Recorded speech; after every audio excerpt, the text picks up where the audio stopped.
السلام عليكم ورحمة الله وبركاته.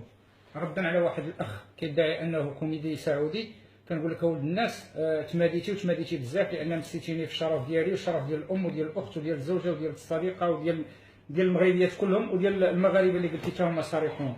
بغيت نقول لك غادي ندوي على شي حوايج اللي انت غفلتيهم في الموضوع ديالك. كان المفروض انت كفكاهي مبتدئ تبدا من السعوديه اصلا، وانا نساعدك ككوميدي مغربي نساعدك.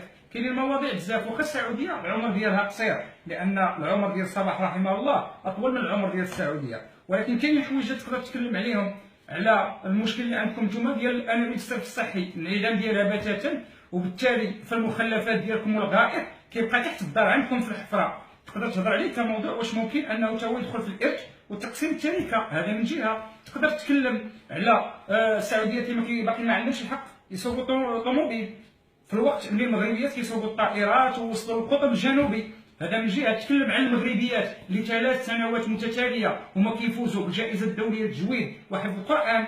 كنتي تتكلم على المرض اللي عند بعض السعوديين بين قوسين، لان عندي اصدقاء سعوديين وما كنعممش، اللي كيدخلوا مع النساء في الطواف باش يحتكوا فيهم ويلبيو واحد الكبت فيهم.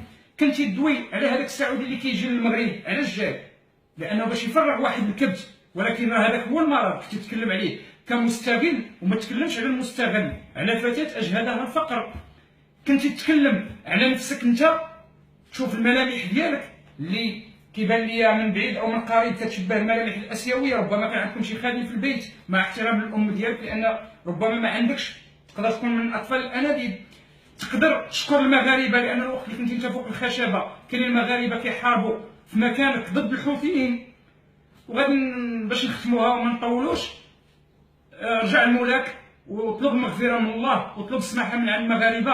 راه اشد العرب ان العرب اشد كفرا ونفاقا، وانت ربما واحد منهم. من هذا الوقت الى يوم الحساب ان شاء الله كنقول لك دمت فكاهيا مبتدئا. السلام عليكم.